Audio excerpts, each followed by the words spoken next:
Yeah, we made it. We made it. Well, I've been here all day waiting for you, but whatever. Makes it sound like I was doing something bad. This is how you want to start this? You were supposed to be here at noon. It's 11:15 p.m. And that's why it's called Underwhelming. Because you're 11 and a half hours late. You know how much time I had today? Do you? At least 11 hours. But first, a word from our sponsor. Delete me. Yeah, delete me. You were hired for one ad only. You're done. There can only be one. Do something. You're on your own. His boobs are bigger and he just made a Star Wars Highlander reference.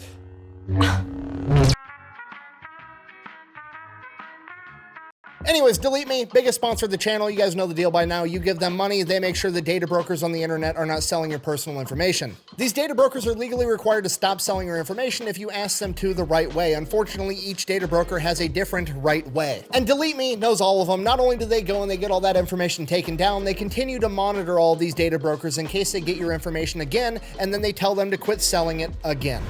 Buh! You can actually do all that yourself. Buh! I mean, yeah, you could. You could also wire your own house and grow your own food, but at some point it becomes more cost and time effective to just let the professionals do their job, and plus, they'll probably do a better job to begin with. I mean, here's the results they got for me. They reviewed over 18,000 listings from over 180 different data brokers and gotten over 3,000 listings removed almost every single month. And to be honest, I have absolutely no idea how long that would have taken me to do it if I decided to do it myself, but I'm 100% sure I would rather just pay Delete Me like $6 a month to do it for me. So if you're like me and you wanted to give Delete Me a try, I'm gonna have a link and a discount code down below. Let's get back to the video.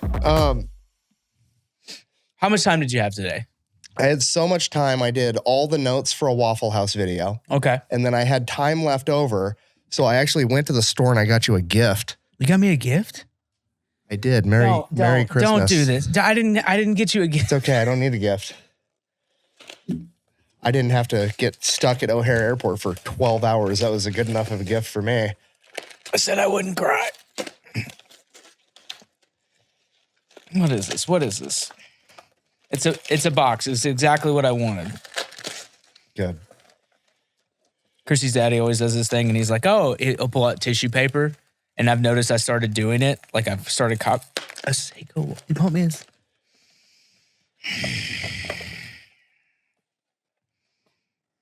Nicholas. Yeah. Nicholas. Yeah.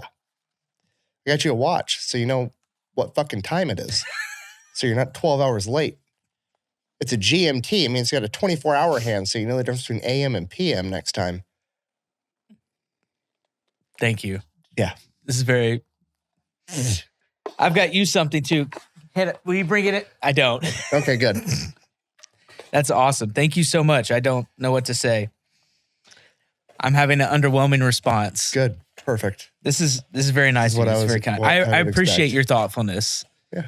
That was funny. I was texting Christy and my wife, and I was like, sometimes you talk to Nick and you don't know what's happening. You're like, hey, what do you think about this? What do you think about this? What color do you like? What? Oh, when I asked you about Glocks, you know why? No, I don't know why. Because they had the jewelry store I went to had Glock watches. Yeah, I like and Glocks. they look really cool, so I was going to get you one. I decided against it and I got you a Seiko instead because the Glock watches are like massive. Like they looked really big on me and like no offense, I got like 100 pounds on you. So I was like, this is going to look like a I remember. It's going to look like a Frisbee on Zach's wrist. I'm not going to do that to him. I'm going to get him a normal human-sized watch. So I almost got you a Glock watch, but you know. Well, I appreciate that you're so thoughtful and you understood that. Mm-hmm. But I will not forget the time. We can talk about my whole experience. So this is the first ever episode of the Underwhelming podcast. This is exciting. We've been planning it, and I left Nashville this morning at 5 o'clock, walked right through, just like a jet. I didn't blink. I was in the zone. Thank you for telling me to do clear. It's been a game changer for me. Then I get to O'Hare. And I thought I was going to die. I literally, Every time they're like, hey, your plane's coming in. Who's going to Mason City? It's me and it's 18 souls trying to get to Mason City. And every one of them knows you. Every single one of them knows you. Every one of, like, we'll get to that part. I'm skipping ahead. I'm skipping. I'm not telling the story right. So I get there and I've got like an hour or so. I find the gate. O'Hare's the worst airport. Yeah. Like, it'll be like F1 through 27, and you'll hit F1, F2, stores. Just so many stores. It's on the other side of the fucking mall. It doesn't even make sense. And then, like, one time I was looking for, like, B24. I was looking for B24, and they ran out of space for B24, so they smacked it together with 22, 23, 24. That's all one gate. They had to put in, a Hudson or something. A hot topic. So, like, stuff, I don't know who buys stuff at airports anyways. You can't check it. I mean, you're already back. Dude, the wheel broke off my luggage. Yeah. And I went to the luggage store in the airport. It was like $900 for a fucking carry-on piece of luggage at the airport's luggage store. No, I'm not doing that. And they're like, this is like a luxury brand of luggage. I was like, fucking calm down. It's just going to get thrown underneath a plane. It's not that complex. But I get there, right? And I'm doing my thing and I'm sitting there and they're like, oh, this is delayed. I'm like, it's fine. I'll text Nick. We've got time. My family's not even really awake yet. Plenty of time. That plane needs maintenance, so we're pulling another plane from Fort Wayne. Fort Wayne's coming in hot. Okay, Fort Wayne. Cool. Got a little more time. I'll head over to the USO. Great people at the USO. Great people. I go check that out. Get a hot dog. I get a biscuit and a few other things. Go back. Nope. Another punt. And then the third one, they just gave up. I got to the gate and they're like, hey, it's just not happening. And so thankfully we pivoted. And then I went to Delta. But Delta has its own terminal now, and you got to cross like the tar. You got to cross the moat, a tarmac. There was a troll. I had to answer riddles. The one time I needed your intelligence more than ever, I had nothing available. Like, do you know where the government keeps its cheese? It was just gnarly. I literally, like, I kept walking back into the USO, and the guy's like, "You're still here, buddy?" And I was like, "Yeah." I felt like a kid who'd been left for boot camp or something. It was horrible. Like, I think I was going to make it, but then went to Minneapolis, drove down, and now we're here. Good. And I couldn't be happier. You made it. I made it. But you made it. I made it. We're here. I also think all of this was because I watched the new Netflix movie, Carry On. Oh, I watched that too. Hannah made me watch it. Thoughts? Go ahead. I have so many. I liked it. I liked it the entire time. The entire way through the movie, I was like, this is pretty cool.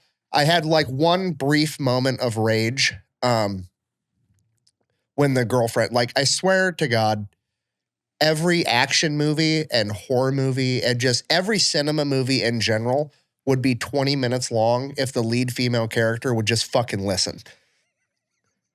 Like, what he's... Like, the whole movie would have been over if his girlfriend just said, I need you to walk away from the windows right now. Let's fucking go. Please. No, we're going to stop and have a yelling match right here. Spoiler alert. There's literally a laser on her dot, and she's arguing with him as he's, like, sweaty, full panicked.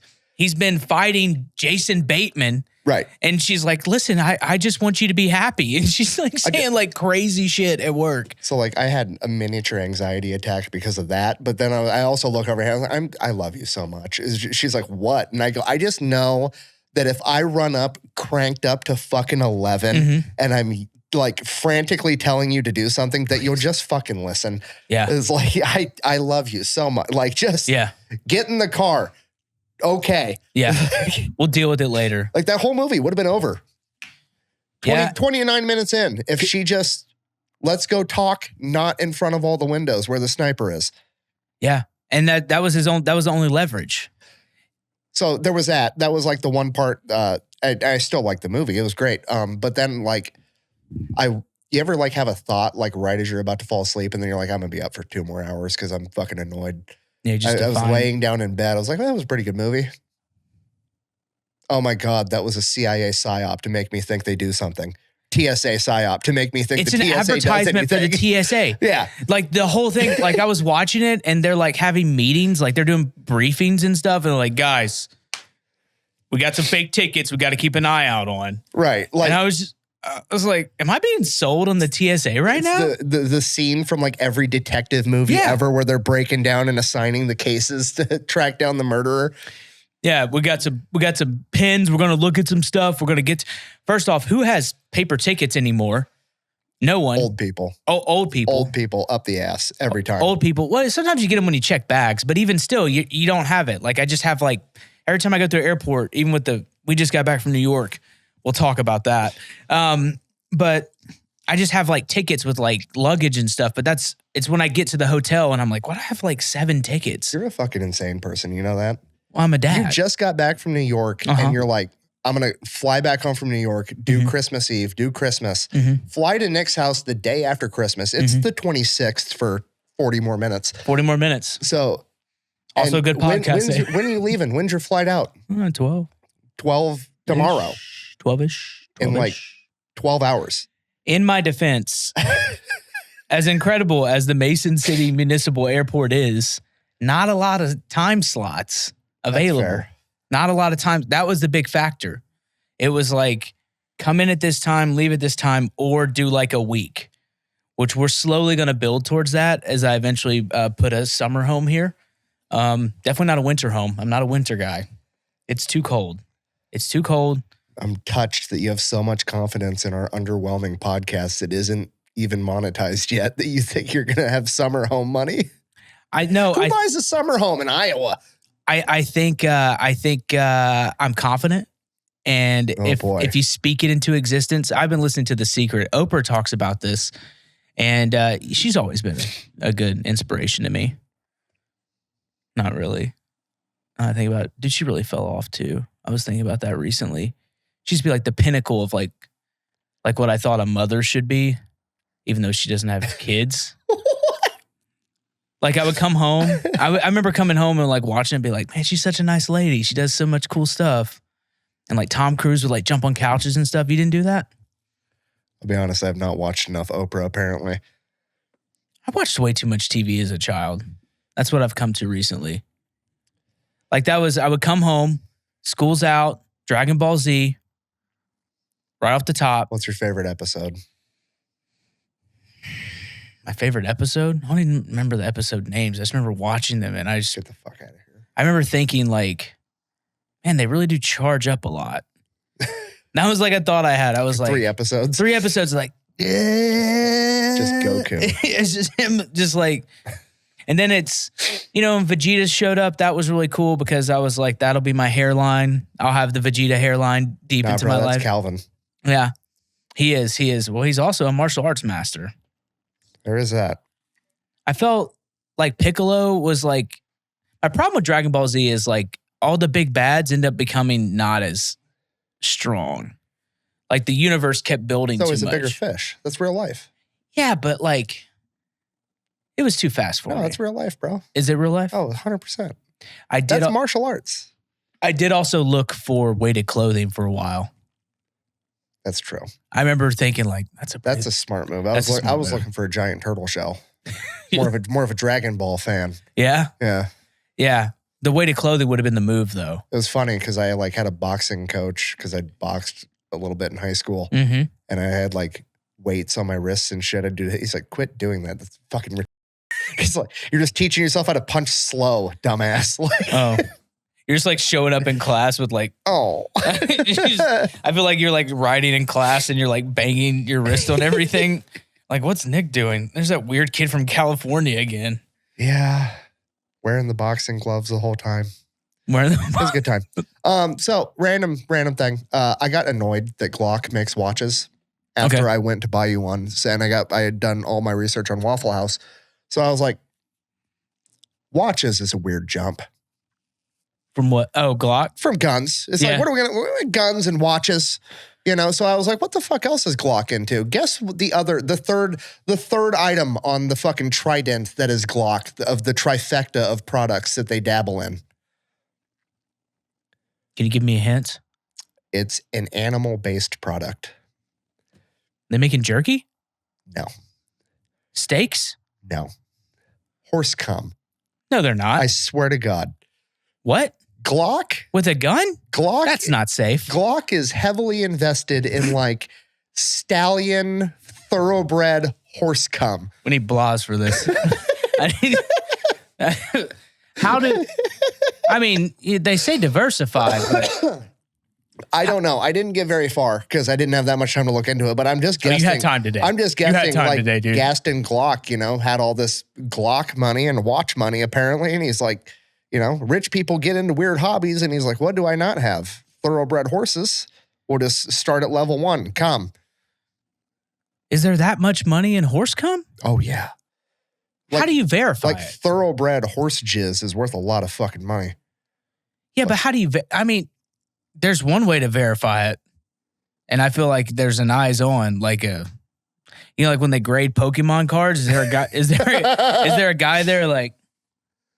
Yeah, that came out of, Bucky or whatever the horse is. Well, I'm sure it's like remotely similar to, I don't know, like human semen. They show us pictures of the guy and like, he's got a diploma and yeah, but I would want a chain of custody because I feel like if you're paying. That's a good point. If you're paying a lot of money for some horse goo, I'm gonna need a chain of custody. I think there was a story like that. Because here's the thing. Do you remember? You probably don't remember this. One of the Koch brothers. It's not the two who control the world. It's like the third. I don't know how many of them, but this one, he's a philanthropist, right? He's one of those. He's just got stupid, scary money. I'm pretty sure they gave him a job at one point, but he's not like the two big dogs. And he was on Dateline because he had lost millions of dollars in wine that he was convinced was the most expensive wine in the world. And some dude was like literally just like pouring like, $4 chuck into a thing being like, yeah, this is from France in 1812. Bro, that's what Aldi's does. That's what I'm saying. He had no idea. So there's no chain of, if you can be tricked by that guy who's like a wine expert. Well, the wine expert. You can be tricked by horse goo. The wine expert thing is just bullshit. It's made up. That's all made up. It's all made up. It's just fucking nerds being like, oh, I can smell that it was dry that year. Like, get the fuck out of here. No, that shit's made up. Like, horse cum makes sense. Like, yeah, it's got a flavor to it. Is that what you're saying? Is that what you're saying? All I'm saying is I want to know how much it costs and what the chain of custody is.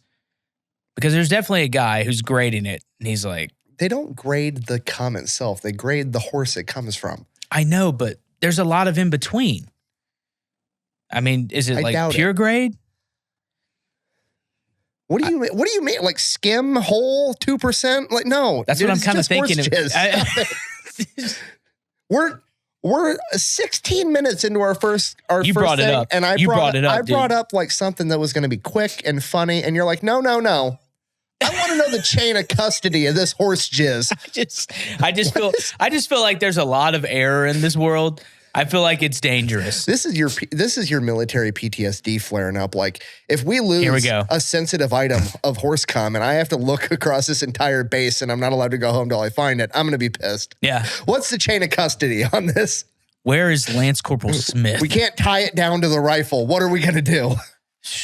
I'm just telling you, dude. It feels like there's a lot of leeway in this goo game is what I'm getting at.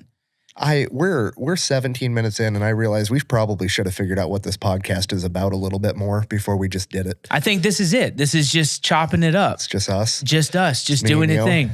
It's the first episode, so we could talk about 2024. Crazy year. Oh God. Crazy year. I mean, whew. I think the craziest thing that's happened over the past year has to be the overwhelming acceptance for me of the unsub world. Like being brought into a world I had no idea to the scale of which I would be exposed to. I didn't think any of us did until we started doing live shows. The live shows took it up a whole new level. That's like a core. My favorite memory is the one we can never really talk about, and when we're all hanging out in the hotel, and we're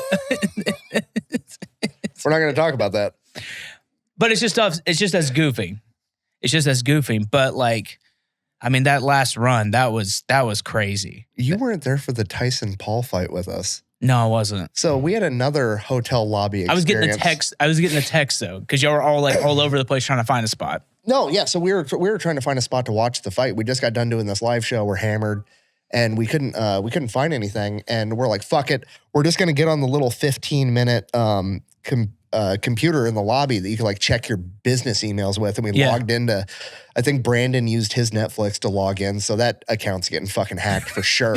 Like Brandon's lost his Netflix by now. I guarantee that's a wrap. And so we log in, and it's like every 15 minutes we have to refresh so it doesn't time out and log us out completely. So we're just sitting there refreshing, and it's literally just us three at like one in the morning. Watching the Tyson Paul fight, and some random dude walks in that is apparently a huge unsub fan, didn't know we were doing a live show in town at all, and is just like blown away. And then we're like, what's up, bro? He's like, guys, I'm a really big fan. We're like, cool, you want some pizza? Come sit down and watch the Tyson Paul fight with us. And he's like, yes. Yeah. And then he just like hung out with us for like half an hour. That's awesome. What show was that? Which one was that? Was that Dallas or San Diego? It wasn't Dallas. It was... Or was it Norfolk? I think it was Norfolk. Yeah, because that was after the two Nashville shows. Where that was a mistake we're never going to do again. 2 back-to-back shows is aggressive. I don't remember the second one. Oh, I remember it. I remember it. I have... You did great. Fleeting memories of it. Everyone did great except for the guy who walked in the bathroom and didn't use any toilets. The dude that walked in the bathroom and got naked, which like, I've been that drunk. I've never done it in public, but like I've been hammered to the point where it's just like, I'm hot and I got to shit. I'm getting naked. Like, you've been there. Don't lie I've been there. Like, I've been there. I've been there. I might be there in a little bit. We just had some Taco John's. Like your body has just like pulled the lever on the slot machine, being like, it's coming out. Which end's it coming out of? Things are happening. And you're like, your body's building up, getting ready to fucking launch your shoes out of your throat as you projectile vomit. Yes. You're like, oh, maybe if I get naked, it'll cool off. I'll just shit instead. Well, there's nothing that's quite as cool as a bathroom floor. This is true. I mean, it is literally, no matter how you feel, if you just put a cheek to some tile. I know. And you can see porcelain. My pillow is actually made out of bathroom floor tiles for that same reason. Yeah. It's the best. Just there, always got a cool side. Yeah. Just a stack of granite. But you always feel comfortable. It's perfect. Maybe that's what that guy was looking for. He was looking for that cool feeling. I know going back there the next day to get the it was just like random you had stuff. to go back because we forgot a bunch of shit. Well, there was like some of the stuff for Pepperbox and like not merch is gone. Yeah. It's like some others, but it was mainly like the stuff that had been given to y'all. Yeah, y'all people bring gifts for us, and a lot of it we can't bring on planes. There's people bringing us like handmade knives, like all kinds of cool stuff. It was really cool. Like the one, the skull made out of bullets. Like that's sick. We're like, that's not getting through TSA. Yeah, no, that's not chance. happening. A bunch of liquor that's now in my cabinet that I'll never drink. So like, I mean, because I was like can we ship this? And they're like, no. But I showed up the next day, and the staff was a little shell shocked, I should say. Good. And as soon as I walked in, the like one guy running the sound, who I was convinced would hate us, he's like, "What's up, dude?" Like he was like, "Yeah, it was great shows." I was like, "Really?"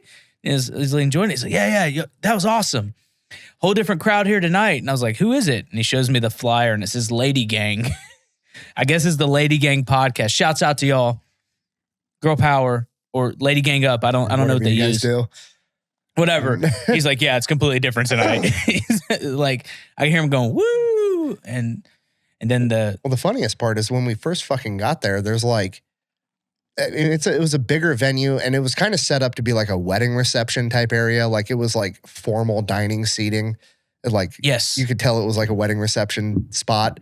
And in the lobby, there was like some curtains up, And I was like, oh, this is like the backstage area for the employees and like me, because I'm there like with Talent. the crew, whatever. Talent, yeah. And I like stumble in and it's a full-on wedding reception going on in there while our fans are lining up out front. One of them's carrying an AT4 and it's just like, your guys' reception's about to get ruined. I'm so sorry. Like I had completely forgot about that. It's because it was right there to the left, wasn't it? Yeah. That's right. And the line was wrapped around the building. A bunch of bros. Oh, yeah. Bunch of bros. Couple of ladies. One of them had a purse that was literally a possum. That's pretty cool. It was just like she gutted a possum and slapped a zipper on its back, and that was the purse. It was hilarious. I was Tennessee proud of that. It was awesome. I was Tennessee proud of it. I was like... It was good. It was a good-sized possum, too. It wasn't like... No, it was a big possum. It wasn't fun size. Possums are cool. I want one. Can you train them? I don't know, but they're like immune to everything. Don't they have like... I was going to say leprosy. Don't they got some in their mouths? From eating whatever you get from like eating garbage. Dead. Yeah, they eat dead stuff though. I don't know. Like I just know that like they're borderline immune to like most bacteria and viral infections and shit because their body temperature is so low, nothing will fuck with them. That's pretty cool. Yeah, that's pretty cool. Have you seen their hands? No, they're alarming. Do they have thumbs like raccoons? They look like little tiny people hands. That's the way raccoon hands look. No, but they're like white person colored little people hands coming out of a furry animal. It's really weird looking. I kind of want one now. I really want one. Just passes out and pretends to be dead. That'd be a great like unsub tour pet. Mushu catches them all the time. Really? Yeah. Tell him to. He doesn't do anything with them.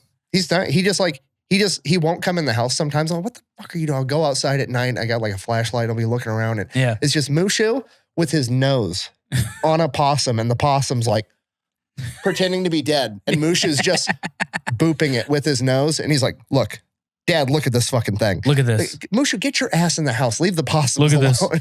Look at this. But look what's happening. I caught it. Check it out. I mean, imagine being him. Like you walk up to a thing, it's alive, then you get close and it's dead. He probably thinks he's a god. He probably thinks he's got I've mastered the Den Mach. Dude, I got to tell someone about this. That thing was moving till I showed up, till Mushu came to town. Well, it's funnier because Mushu is a golden doodle, but he's like, there's different grades of them or whatever. So like you could have like half and half. Well, he's not a good chain of custody on that one, huh? 75% poodle. So he's just extra furry and extra curly. And when I don't buzz him down, he literally looks like a giant chicken tender. So it's just a giant chicken tender just pinning a possum to the ground with its nose in my backyard in the middle of the night. I'm like, God damn it. He is Mushu. a big boy. He's like here. He's huge. He's massive. He's outrageously big for. How did they do that 75 split? Did they take a little heavier hand? No, it was just more. No, it's so basically it's like a second generation golden doodle, if that makes sense. So it's like his dad was 100% poodle and his mother was half poodle, half golden retriever. So 50-50, 100-75. Got you. Hashtag math. Hashtag math. It reminds me, there's a joke some comedian said is everyone wants these poodle dogs and until you remember it's not that they just met on a date somewhere. It's 2 dogs, 1 cup. Oh, we bred him one time. Really? Yeah, there was another couple that had a golden doodle and they wanted like Mushu to be the stud or whatever. So we just did like the normal, like we didn't do pick a litter. We just got like the sale price of 1 puppy. Yeah. But they brought their dog over to hang out with my dog in my backyard. I have the pictures. I'll show you later. Please. For science. 2 fuzzy ass golden doodles fucking hilarious. Absolutely hilarious. Was there not a lot of foreplay? Is that what you're saying? Very little. I also didn't know that apparently a dog's penis has like a large knot in it. It's like when he gets fully aroused at like the base, but it comes out. Like the Red Rocket has a fucking booster. Booster.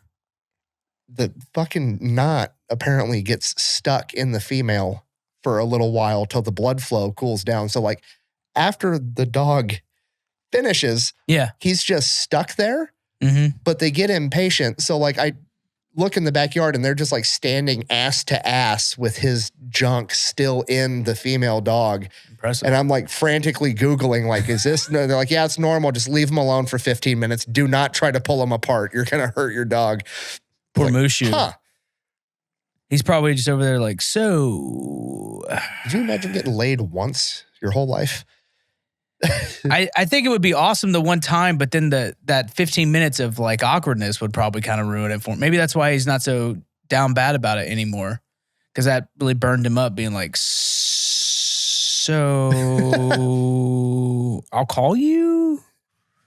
Or like, we should meet again. Oh, we took him to see the puppies. Yeah? He didn't want a fucking thing to do with them. Didn't? He didn't want to even go near them. What a deadbeat. He ran away from them. What a deadbeat dad.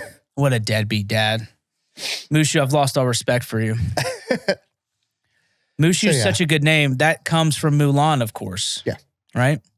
Now, we've talked about this, but I really want to talk I feel like about you're this. Gonna upset me. I'm not going to upset you. You came all the way from Nashville for 12 hours to piss me off, I can tell. No, I mean, the moon landing's fake, but here's the thing. I'm going to stab you. It's so funny, the amount of people that feel like this guy. This is me being like, yeah, the moon landing's fake. But here's the thing. Buzz Aldrin's a liar. He could probably carry 50 grenades. All right, that's the last one. We talked about this. I'm really down the rabbit hole in this of how I fell in love with cartoons. And I remember it very well. Oh, no. I know where you're going. Go ahead. I remember it very, very well. I'm a young lad. And I see a boy named Milo in Steampunk, New York. Is that where it is? Steampunk, New York. Right? And he's like, he's being like nerdy. I used to wear glasses. I got it, and he likes nerdy stuff. I liked comics. These weren't cool things at the time. Right? You came in right as comics were getting cool. They were not cool when I was doing them, man. It was not cool at all. And then he goes and like underwater, and then he goes to this heaven where there's super hot Atlantean MILFs. And that's when, boom, I was in. I was locked in. I knew at a young age. I saw her. I was like, no, I get it. No, that was you don't want to get into any chick that's into crystals. Yeah, well, her crystals are kind of cool though. That's just what they tell you. Yeah, that is what they tell you, and then you're stuck underneath the water for the rest of your life. I guess that is true. Somebody, God, who was it? Somebody was like, I can't believe they just left him there and he stayed. I was like, what are you talking about? Sounds like the greatest thing ever. Discovered the magical land with some hot chick that thinks you're funny, and he's a janitor living in the bottom of a fucking museum throwing coal into a boiler, and you're shocked that he stayed? Yeah, I would like to go back and get bullied again, or I can be like a god here. I'm doing that. See, no, mine was El Dorado. El Dorado? Yeah. Chell from El Dorado. Yeah. Definitely didn't influence my entire life looking at my wife. Did you come up to her the first time? You're like, what's up, Chell? And she's like, what? You're like, nothing. Nothing. Don't worry about it. Don't worry about it. Name's Nick. Nice to meet you. Pretty much. Is that how it went down? We've been together since high school. We were 16, okay? What was your line to her when you saw her? Bro, she hit me up. She hit you up? She needed a date for prom. Okay. And she's like, oh. Uh-oh. Text me at like 9 o'clock at night. Hi. 9 o'clock at night. Hi. Yeah. Yep. No, H.I. or It was a trap. Look at me now. Kids. Yeah, she did. She saw something. Running around doing fucking delete me ads. It's horrible. The best trap ever. It's worked out. Aren't y'all like this? You're the same age, right? Yeah. She's like 6 months older than me. Yeah. Same age, same grade. Same age, same grade. And so she hits you up and she needed a date. And she's like, what's up? Pretty much. And that was all. And you're like, yeah, I'll do it. And she had you just... Yep. Maybe she was just playing El Dorado in the background. I mean, whatever. I don't care. It worked out. It's great. My point is I didn't know Disney was doing all this to all of us, but it put me on a path. It put me like, I was like... Yours is Disney. It's Pixar and fucking Cartoon Network that are the real culprits here. Have you seen Dexter's mom? Yeah. I was unfamiliar with her game. She's got a waist the size of a wrist and a fucking dump truck of an ass. Yeah. We call that a lobster tail. I've never heard that term. It's a lobster bottom because she's got all the meat in the tail. You know what I'm saying? All right. Also known as an Oregon Trail, because she's dragging a wagon. I can do this all day long, okay? Honey baked ham and a pair of blue jeans, right? You see what I'm saying? You are from the South. Oh, yes, I am. I didn't know it, but I was like, I like Dexter. I don't know why I like Dexter. It's a great show. And then the mom would come on and all of them. The Incredibles. Great show. Bro. Miss Incredible shows my up. My son is 4 years old and he's like, Miss Incredible's got a big butt. So it begins. I was debating on what to bring the boys for Christmas. I think I'm just going to give them both cash and be like, I'm proud of you. You're just like peel them off 20 each. Trust me. Miss Incredible, huh? I'm proud of you, boy. It's going to work out. It's going to work out. Trust me. Just know that that's your thing. Be careful. Just know that that's your thing. You don't want it to pop up out of nowhere and derail you as you're trying to Jay Gatsby through life and be successful. So I got all boys. You got all girls, right? Yeah. So what's that like? It's completely different. I'm sure. It's completely different. Both of them as of right now, and if they are doing it, I don't know about it. They're not that into boys yet. Allegedly. How old are they? 16 and 14. Oh, bro, you're getting lied to. Here's the thing. First off, my princesses would never lie to me. Okay. They love me. The thing is, they're so busy with cheer. They're on 3 teams each. Every other day, they're down there doing cheer. Their schedules are packed. That's been the whole plan. There's no time for social life. Like, unlike me and you, there's no latchkey kids. They're getting picked up, dropped off, and everything else. Is there some stuff that's probably happening? No. No, there's not. Because honestly, they don't stand a chance. I got too much trade craft. What's that river in Egypt? You know what? Don't worry about it. I got too much trade craft. I know every cop in the state, dude. They know better than to move like that. They'll be like, oh, Dad's got friends out here. I do, and I'm watching. No, they're just it's harder. I mean, like they both have like phones and stuff, and that's a big thing. Because you're like, what are you doing? What are you texting? But they're just it's what's really interesting is the way they use like Snapchat and stuff. They use Snapchat the way we use text messages. They have like hundreds of things going with all their friends all the time. I couldn't do it, but they're doing it all the time. TikToks, they make TikToks, but then they don't post them. That's another thing I've noticed. Like they'll just save them in drafts. Maybe they'll post them later. They're just fun. But the main thing we do is cheer. Like I'm going to Disney 3 times this year. That's insane. 3 times. I'm trying to never go to Disney at all, ever. I want to go like Kid Rock one time. No. Or like show up and they're like put you underground and you pop up and you're like on the Seven Dwarfs, ride or whatever. You go see Mulan, you do all that stuff, but like the lines are brutal. It's a little better once you've like figured out the system, but yeah, we go multiple times a year because that's where the cheer competitions are. All the sports are there. There's like a big ESPN field and then you end up there like all the time. And it's funny because like I've gone there so long with these like moms and dads and I've seen their kids grow up and like I know these families that like I have these memories of just like standing outside with them just being like, all right, we got like 2 more hours because you're there for a few hours for like 5 minutes of a performance and then the thing afterwards, the award ceremony. High energy though. One time I stood in line for 2 hours for pretzels. 2 hours. Just to buy as many pretzels as I could get for all of them. They didn't have time to eat. And so I stood there. And You're giving me anxiety just thinking about it. All I did was listen to a podcast because I was like, I'm here. Because here's the other thing you don't know.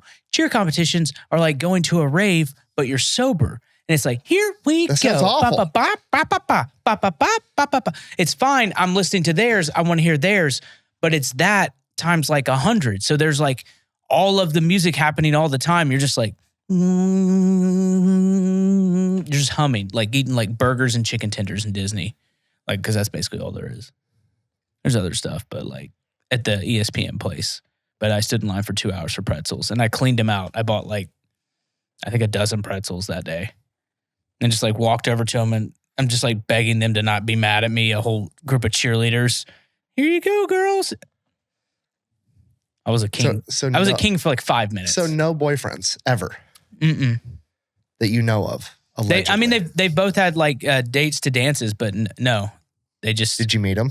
How did that go? They both got asked, which I liked. They showed up and they like introduced themselves.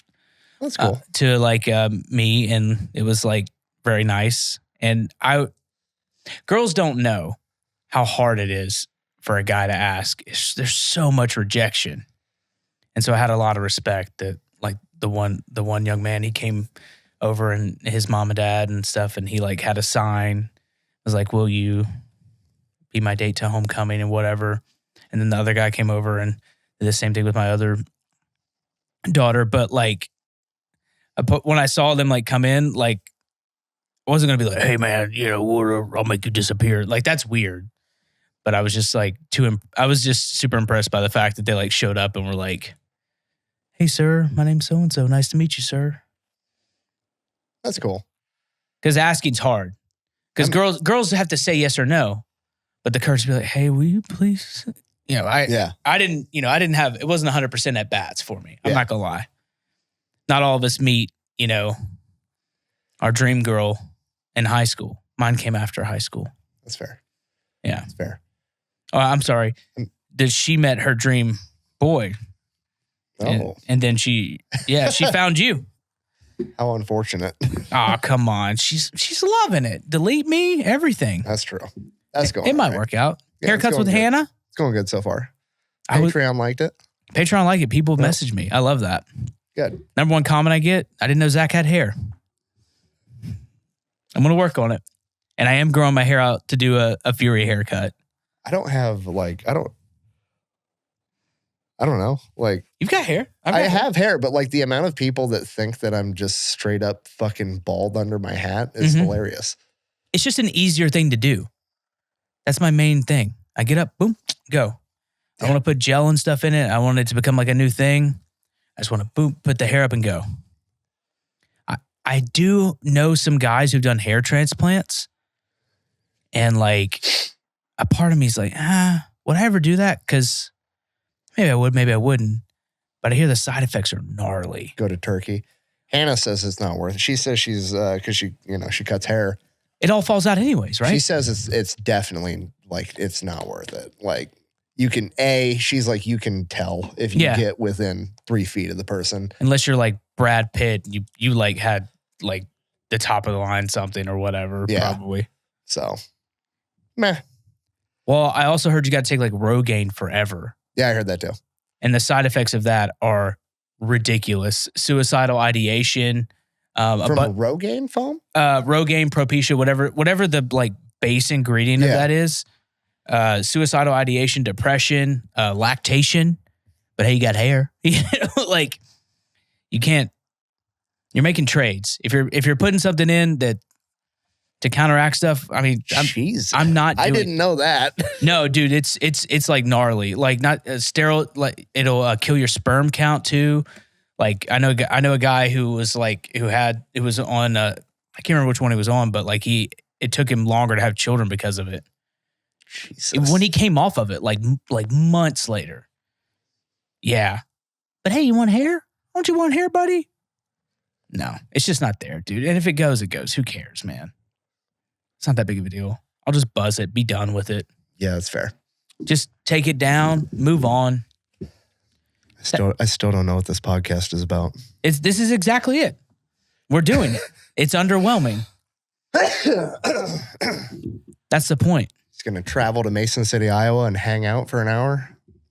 Yeah, that's all right. Sounds like heaven to me. It's my house. I don't have to do anything. Yeah, we're here in the Silence Dojo, the scariest, quiet. You really like my office. I do. I like it. It's like the perfect amount of space with the perfect amount of stuff. Does that make sense? It's also dead ass quiet. It's dead ass quiet. And it's funny. I was telling Christy. She's like, "Oh my god, I feel so bad for like Hannah and the boys and Nick." And I was like, "Well, Nick." For what? She's like, "You'll wake him up." And I was like, "I won't wake him up when I get there." And she's like, hang on. And she's like, "Why?" And I was like, "Well, Nick's house, it has like one side where it's like he does all his stuff. And then there's the other side." And she goes, must be nice. I mean, it is. Like, what do you want from me? I'm sorry, honey. Is there something I should know? I'm sorry. I've been to your house. I know. You have no room to talk, motherfucker. This psychopath is giving me the tour of his house, and it's like, it's a nice house, but Thank you. it's pretty normal. He's like, this is my kitchen. Yeah. Here's my living room. Here we go. Bathroom's down the hall. Here's the dining room. Let's go upstairs. This is a bedroom that I turned into my office. Mm-hmm. Perfectly normal. This This is a girl's bedroom. This is one girl's bedroom. And then there's another door on the other side of this bedroom. And you walk into it and it's a fucking room that's the length of a hallway. And there's just a full-on tumbling mat. And he's like, yeah, this is where the girls practice for cheer. And I was like, this is a big-ass room. This is kind of cool. This is a good space. And then there's another door. Yeah. And you walk through that door, and there's a room that is probably the size of a good-sized walk-in closet. Yes. And it's just completely full of squishmallow fucking stuffed animals. There's a path. Cool. There's a little path, and it's V'd out like it's a shored berm on a construction site of just fucking stuffed animals on both sides. You're like, yeah, this is my squishmallow room. Just fucking...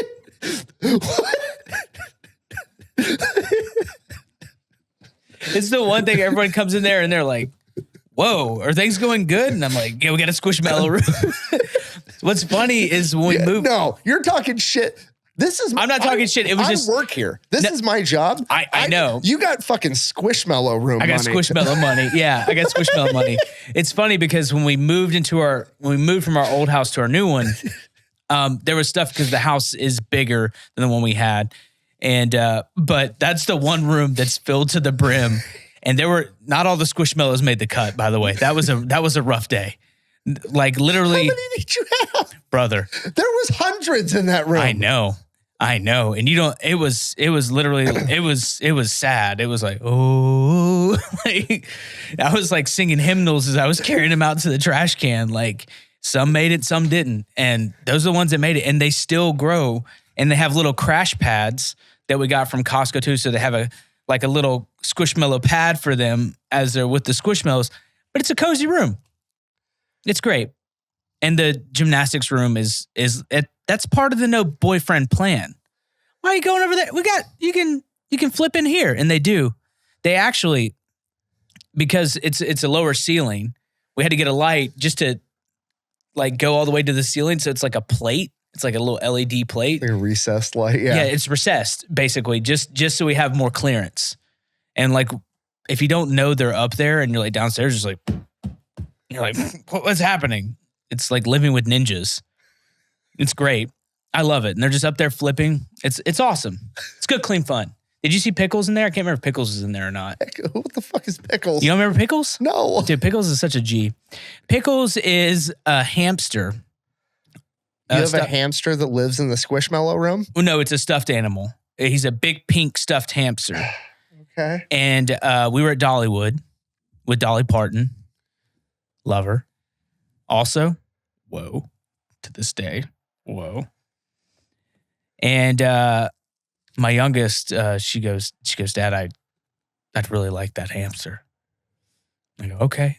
And so I grab it and it was like knocking down the milk cartons and you got like a half blown sandbag.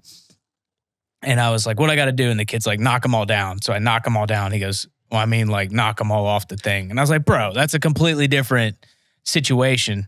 And so I go round 1, knock them all down, nothing. Round 2, knock them all down, nothing. Round 3, doom, doom, doom, boom. Get Pickles the hamster. It's huge. It's bigger than her.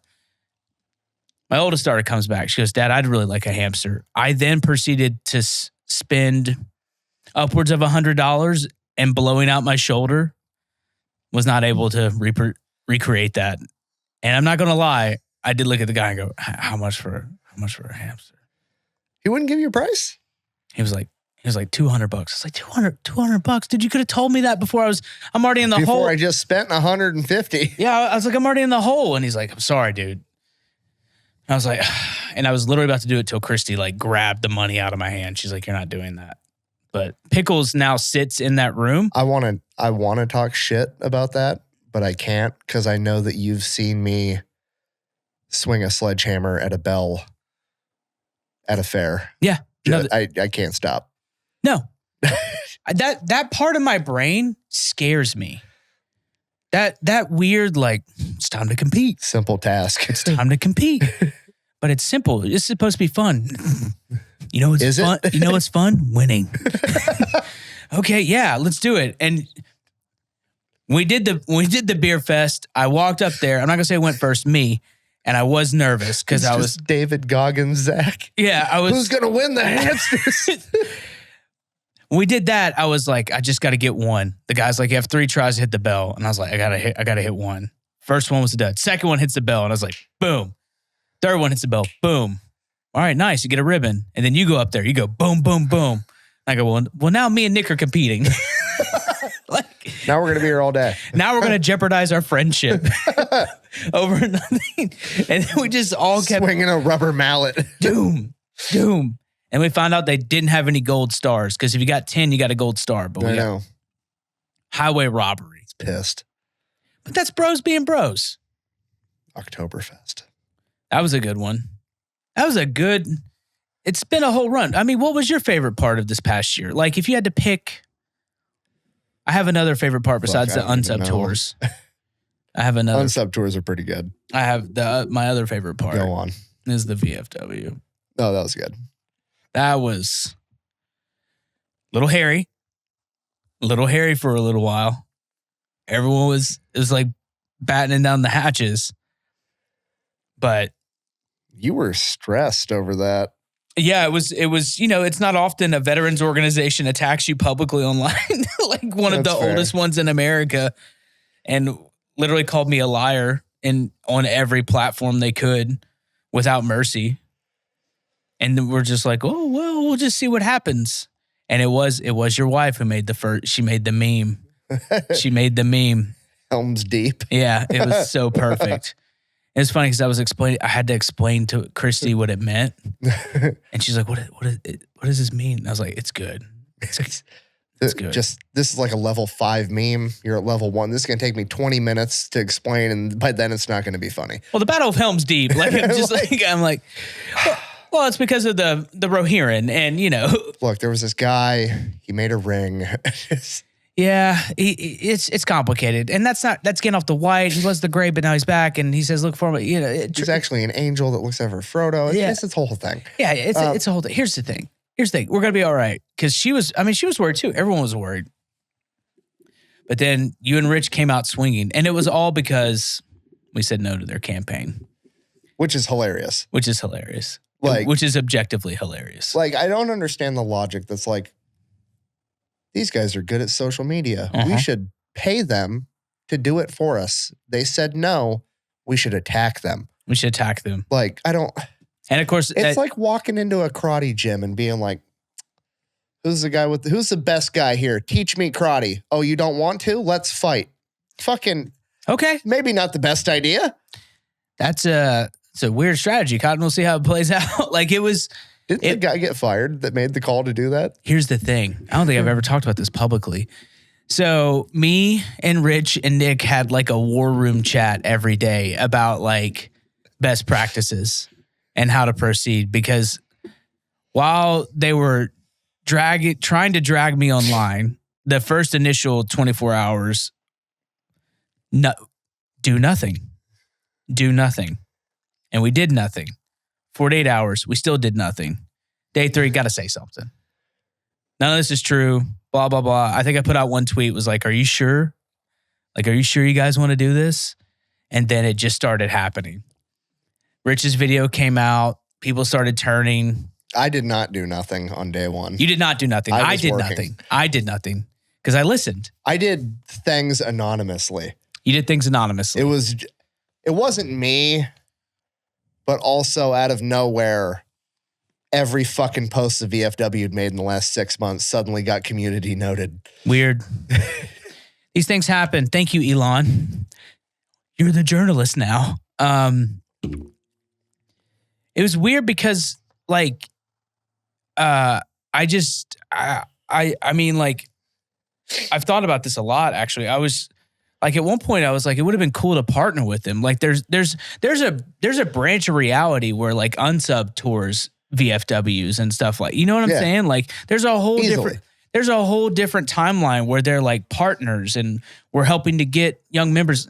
I'm not saying I'm an unsub, but I'm in the unsub adjacent world. Yeah. I'm the Hawkeye. You're in the universe. I'm a Hawkeye. Yeah. Rich is Black Panther. We've decided this because Rich is strong enough for his own franchise. I've got some stuff. I got like a Disney series. I got a family in a cottage. It really is me. The guy's focused on it. That's literally. I know. It's literally me.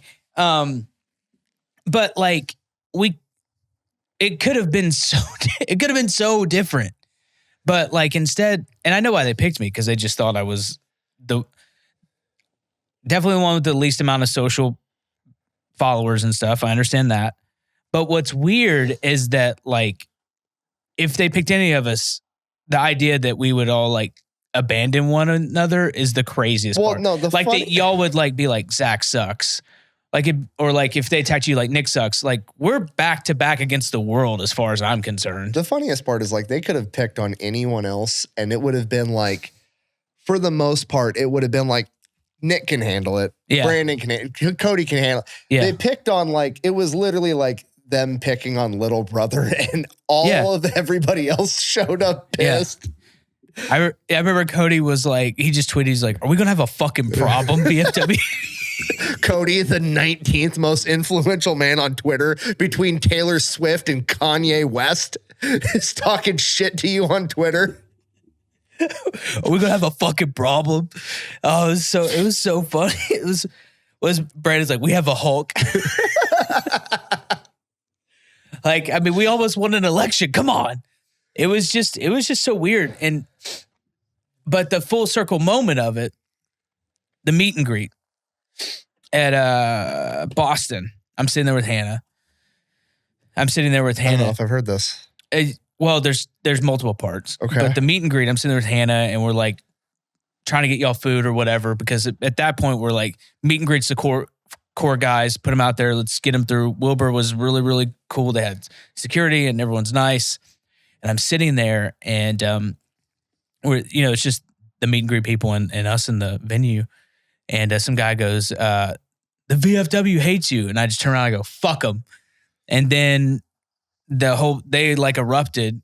And then I found out there was a guy that was wearing a VFW shirt.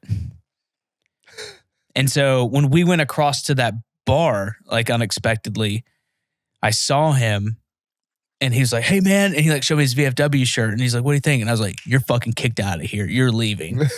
And then I said it when I came out for the donkey story, but like I could have never imagined that it would swing the complete other way to like, now it's a thing where everyone's like, fuck the VFW, which is not what I wanted. I wanted peace, and I was talking to the guy, Scaramucci. Something Scaramucci, I think is his name. But he was supposed to call me, and he just literally never called me. He was texting me, and then one day he stopped texting me. And then he was no longer the president of the VFW. I don't know if his tenure ended early or whatever. I just know he's like, I'll call you. And then he never did. Which is the weirdest part, probably.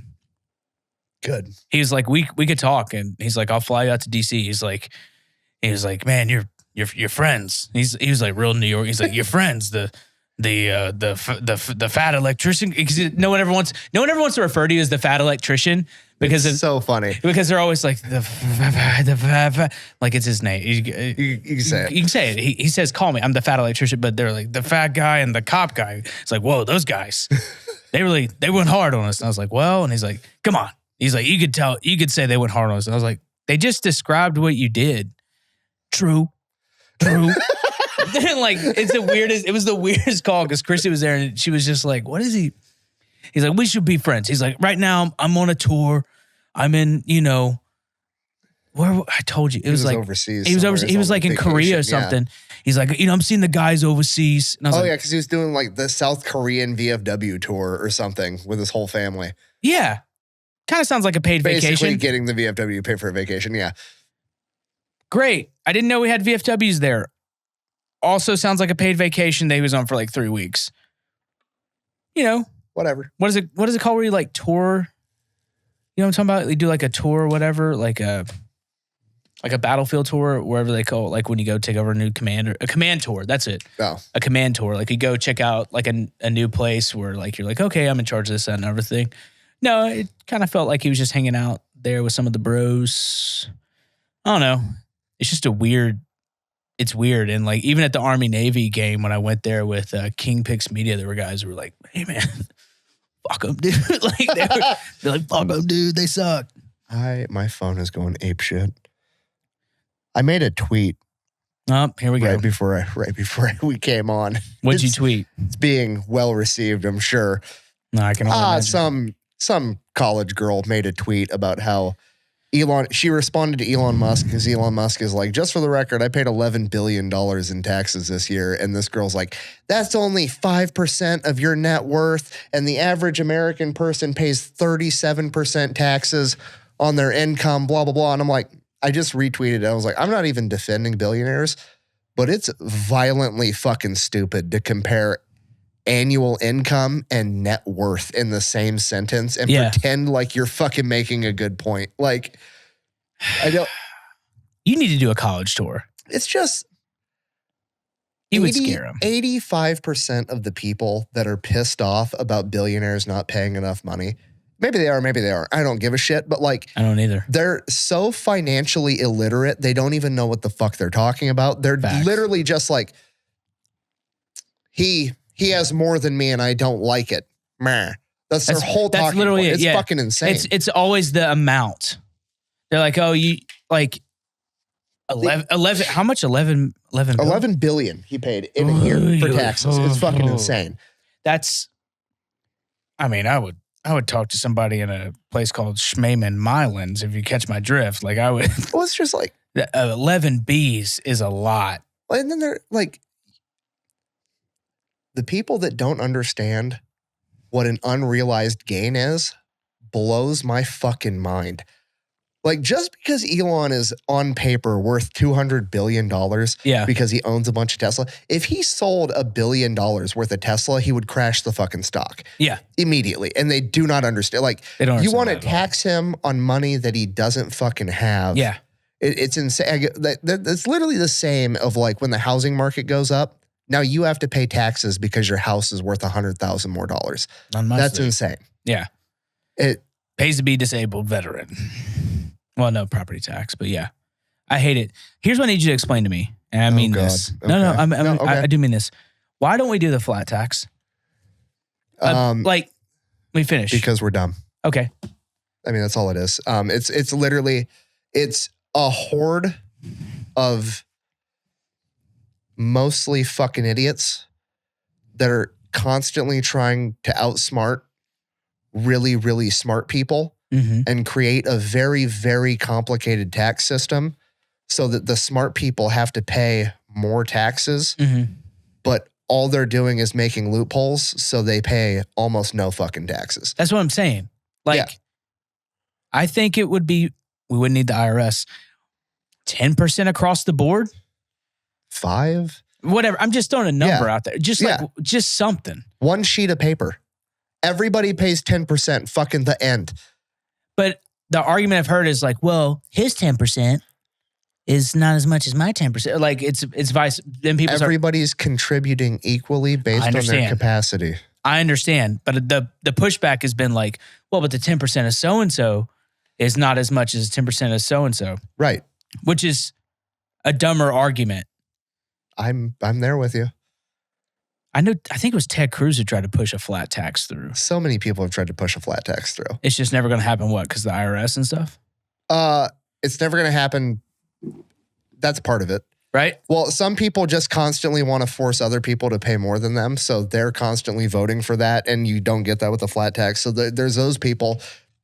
But then now we also have multiple government agencies like the IRS that are invested in ensuring that we don't do that. Because if you go to a 10% flat tax, the IRS ends.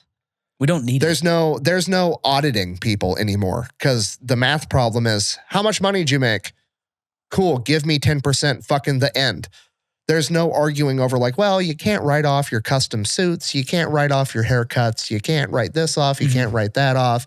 You can't fucking depreciate your real estate and do all this other bullshit. It's just fucking give me 10% of what you made. Fucking the ends. The entire IRS, which is like 185,000 jobs, I think. Something like that. Wiped off the fucking map. Tax. Okay, this is how fucking this is. I think it's $75 million industry filing taxes for Americans. H&R Turbo. H&R Block, TurboTax, $75 million, maybe $85 million. It's a fuck ton of money that gets spent every year just because the tax code is so fucking complicated that the average American can't comprehend it. And the average American's fucking horrified of it because it's like, hey, you owe me money. Okay, how much? I don't know. Well, I do know. I'm just not going to fucking tell you, actually. I know exactly how much money you owe me down to the fucking penny, but I'm not going to tell you how much because I'm secretly hoping that you overpay out of fear. Yes. It's like, well, what happens if I don't? Then I garnish your money, I overpenalize you, and if you fuck up bad enough, I'll put you in prison. And the average person is like, okay, I'm just going to pay H&R Block $79.95 to do it for me. It's $85 million a year industry. It's fucking crazy. Yeah. And then LegalZoom should all be in fucking prison as far as I'm concerned. Tell me why. Because the fucking federal government around the same time, not LegalZoom, sorry, TurboTax. Okay. Around the same time that TurboTax became a thing like 10 years ago, the government had set aside hundreds of millions of dollars to establish a government website so that the average American citizen could go on the internet for free and file their taxes for free.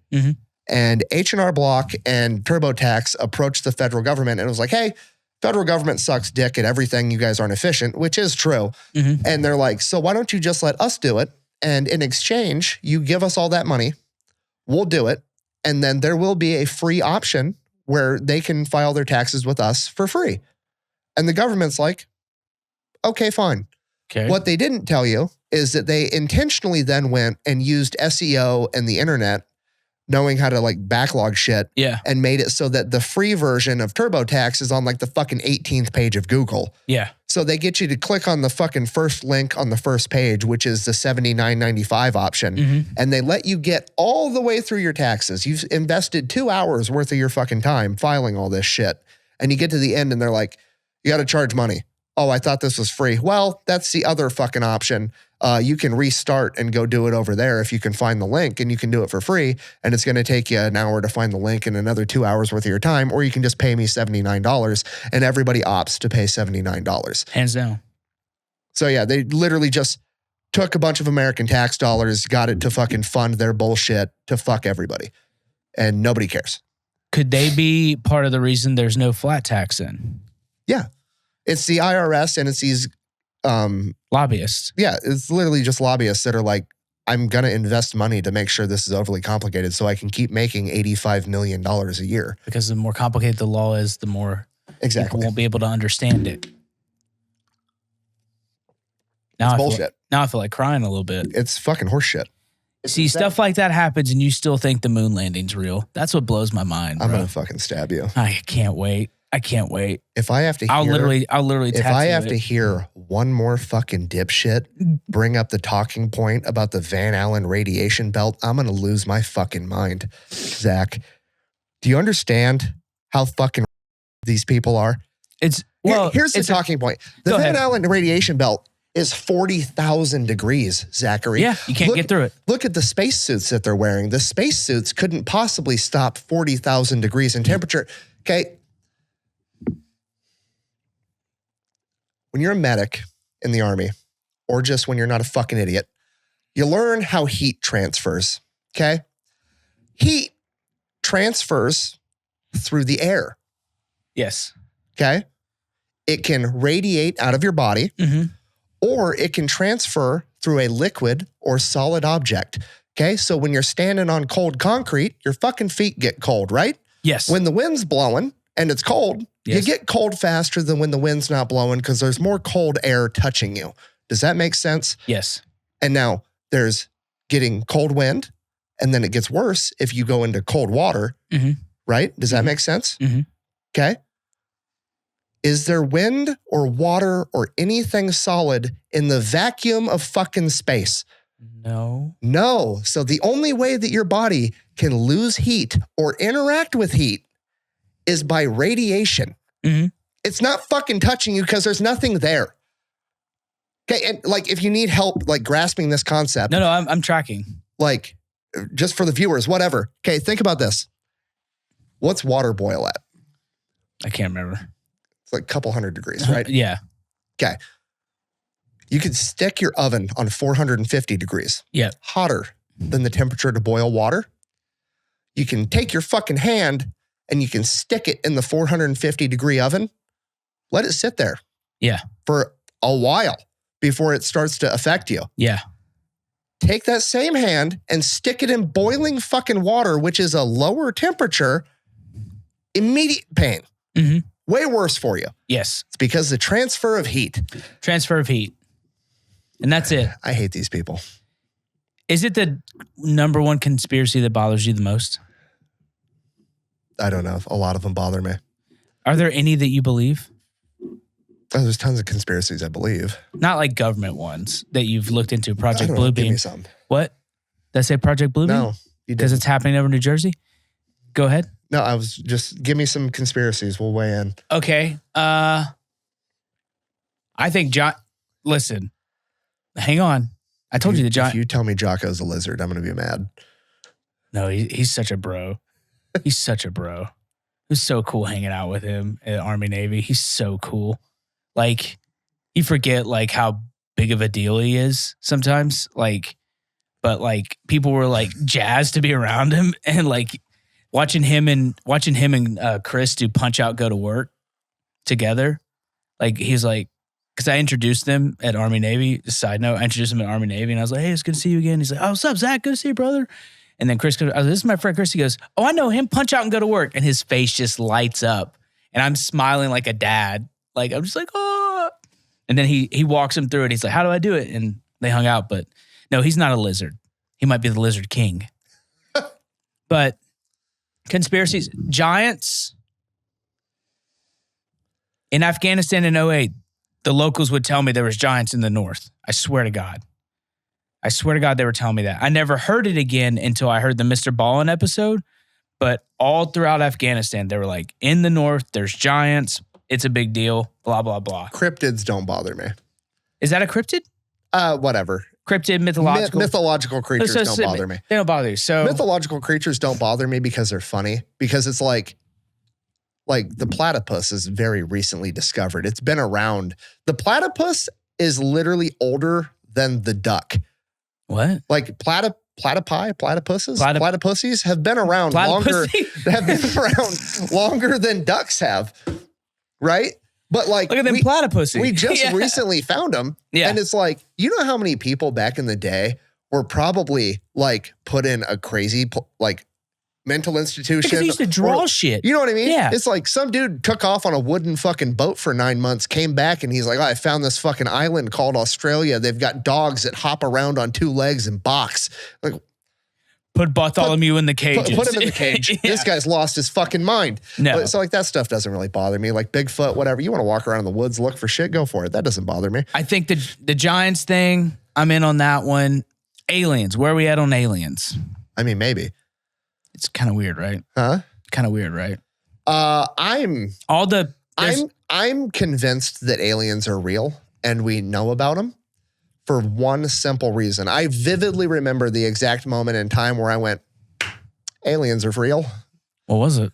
Donald Trump, 2016, got elected, and like it wasn't his first act, but it was like the first act that I was aware of. Like the first thing I remember Donald Trump doing when he was president was the fucking speech of him establishing the Space Force. And like nothing hit me harder than the fact of like, here's a dude never been in the government in his entire life. And like he became president and there was like a couple month period in there where it was like, is the fucking Apprentice TV star guy really the president? Like, fuck, we got to tell him all the shit that secret presidents know. Yeah. And then like after that time period lapsed, Donald Trump comes out and he's like, we got to have a fucking space army. And I was like, oh shit, aliens are real. They pulled him into the room and we're like, so we've got Area 52. Area 51's old news. We're on to Area 52. Mm-hmm. We got aliens. And he's like, space army. That's when I knew immediately, like aliens are real for sure. That is when he did it. Because whenever they go in, especially on their first term, there's like that first 90 days where they're like, it's worse than you think. Like, for sure. They're like walking back. I can only imagine it's just like this. It's like, start over what?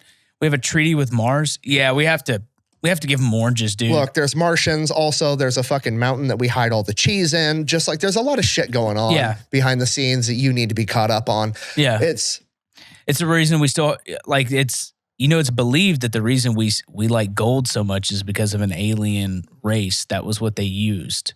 That's why gold has such a high value. I will say it's really weird that like it's very appealing, the idea of just like humans were like, the shiny metal's valuable.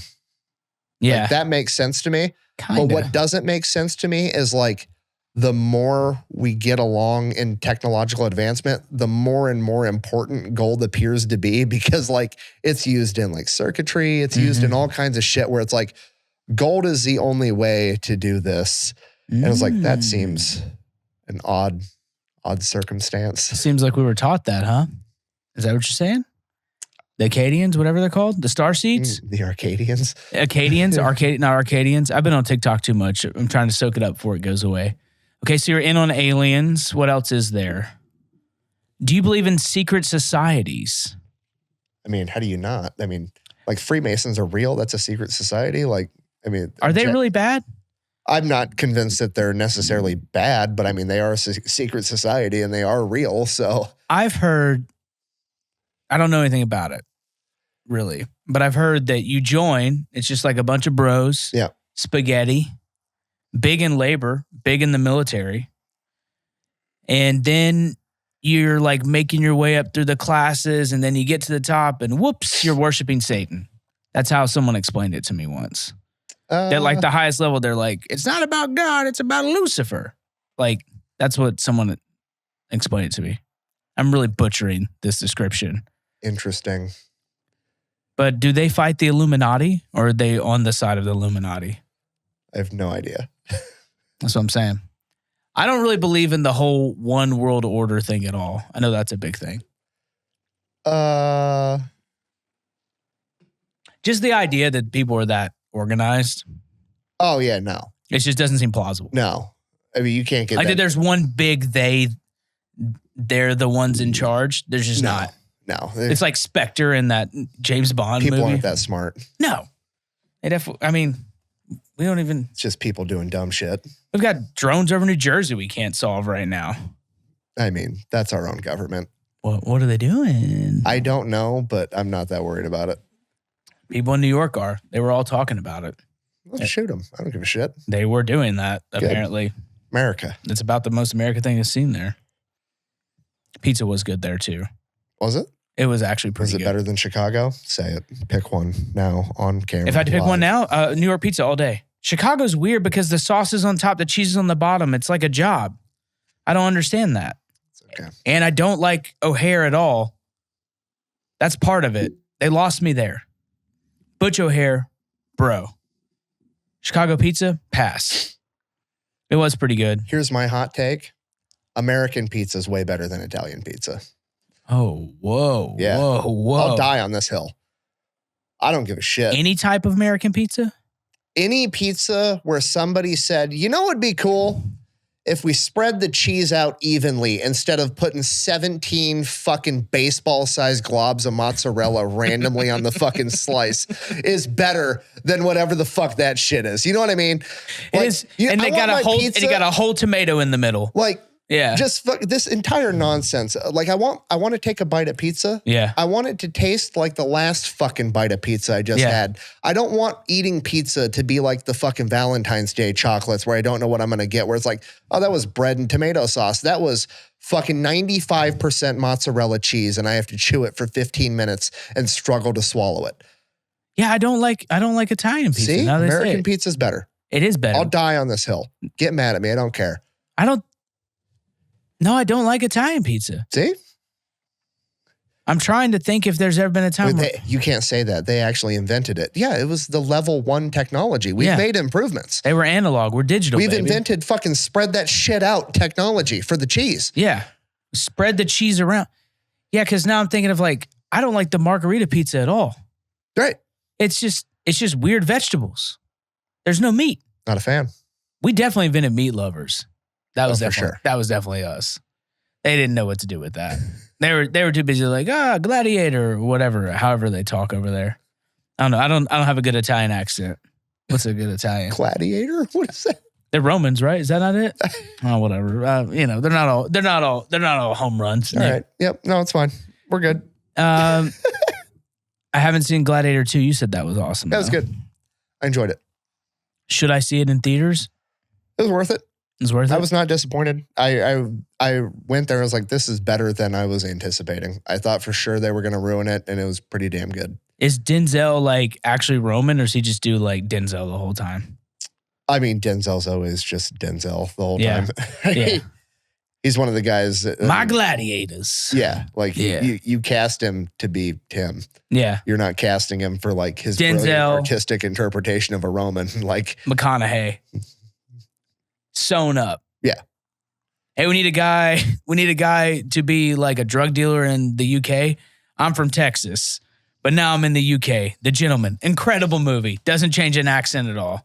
We need a guy to be a Roman gladiator dude. I'm Denzel from New York City. Okay. That was good.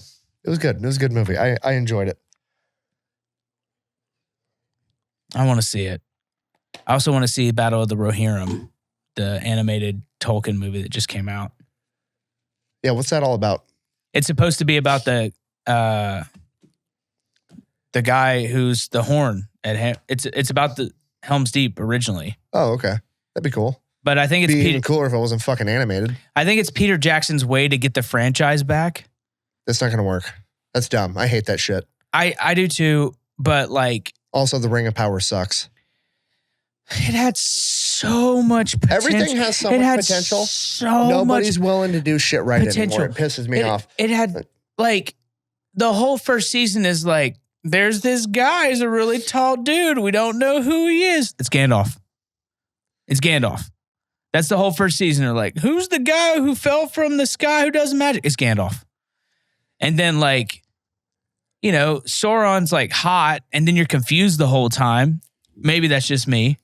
And then the second season, the orcs have babies, and like they have humanity. I quit after the first season.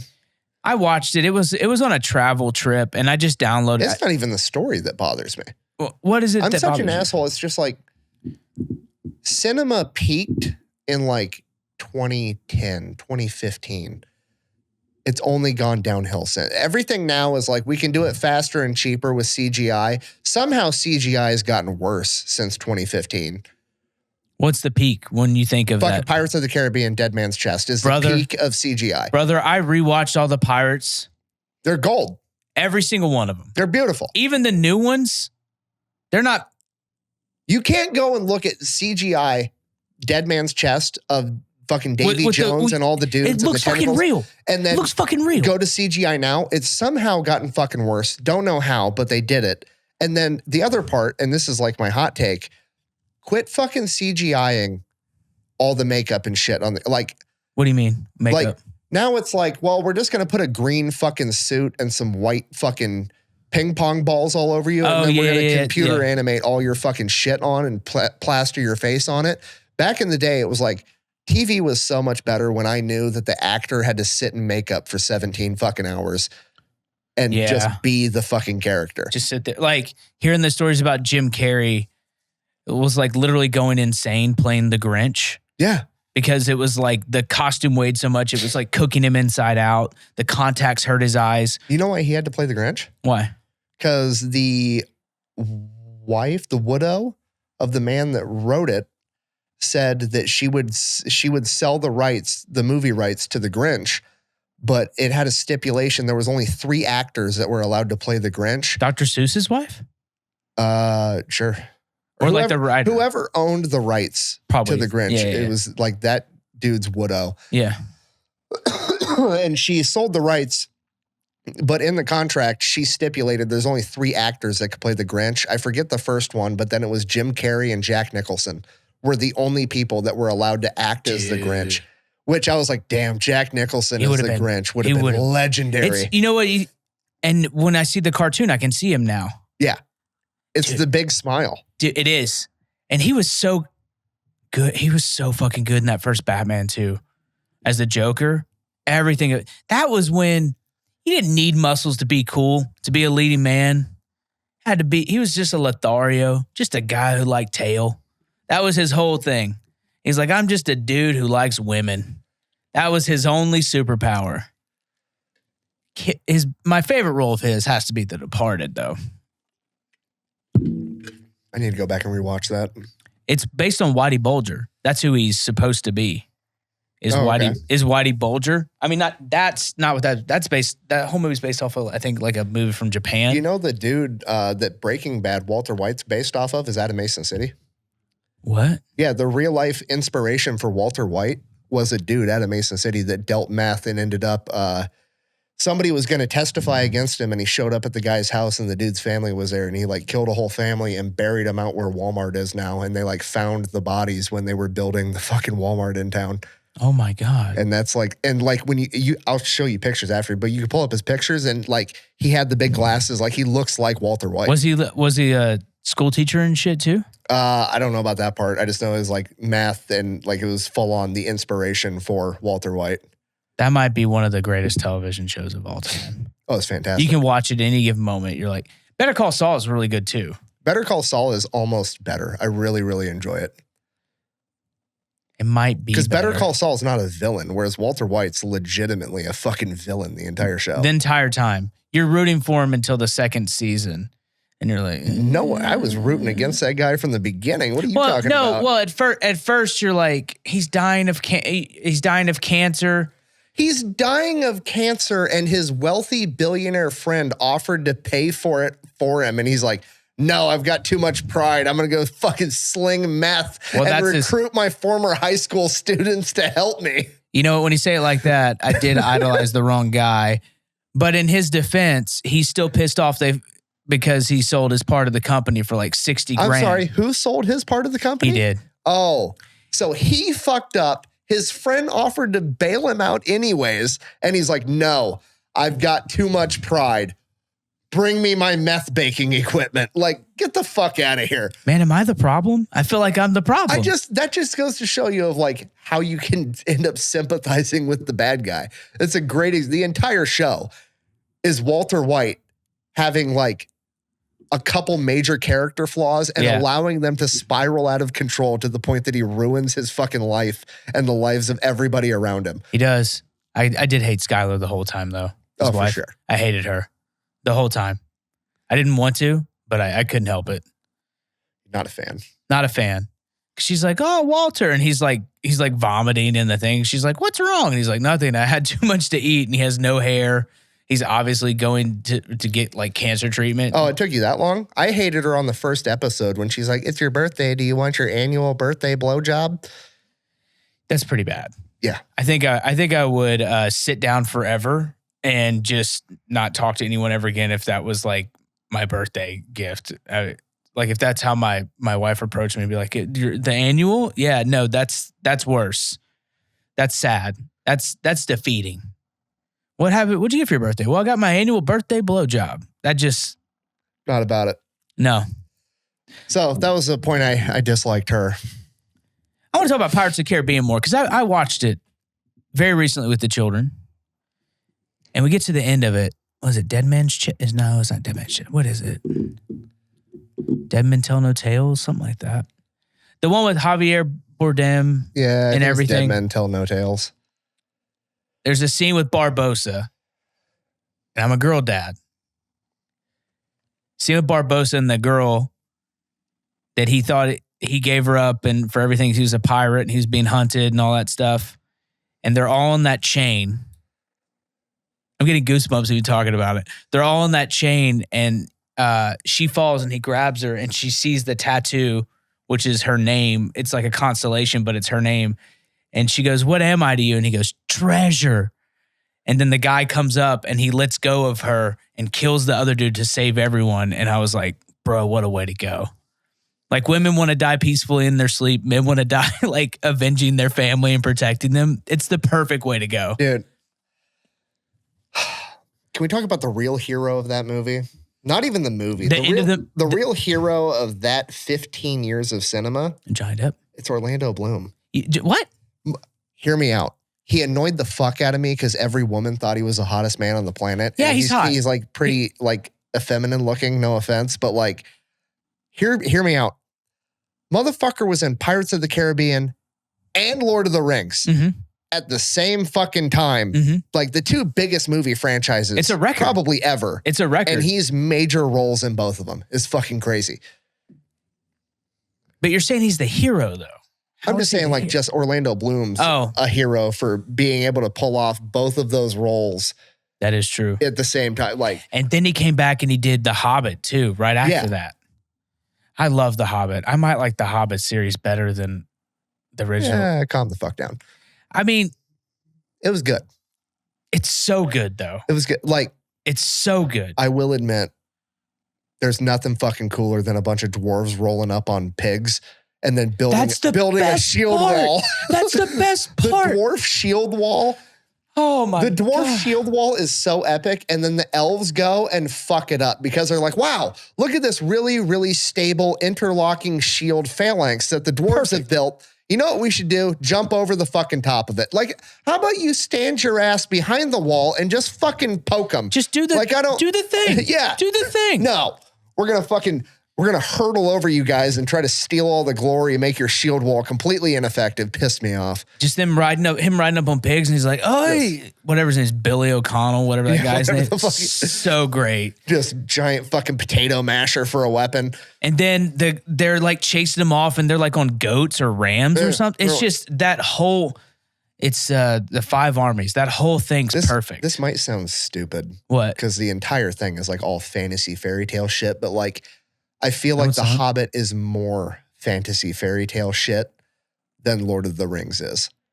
Like, Lord of the Rings feels more realistic, where it's just like, all right, there's like 5 different races of humanoid creatures. Yeah. Here's how they interact. But like, The Hobbit is like that next level of like, all right, well, here's a fucking wizard that's got jackrabbits guiding his sleigh, and he's got mushrooms growing out of his fucking ears.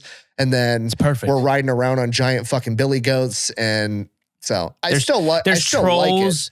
There's mountain trolls. I'm just saying, you can tell it's a little bit more kid-friendly. It's a little bit more fucking friend goalie fantasy tale land. I describe it as, I think it's New Line Cinema being like, we cut your budget before whatever you got. Like, they came to him that time and they're like, however much money you need. Because the first ones, he was like making do with everything that he had. And it was still like, will this work? This isn't going to work. Then The Hobbit comes along and they're like, you have whatever you want. You have whatever you want forever and ever and ever. Like Smaug, it's just like so awesome. I even watched the behind the scenes of Benedict Cumberbatch rolling around on the floor. I had so much respect for that. Loved all of it. Dude, Lord of the Rings is like, I talk so much shit about Lord of the Rings to my wife. Why? Because I tried to get her to watch it with me the first 5 years we were together. I was like, this is the shit. It's amazing.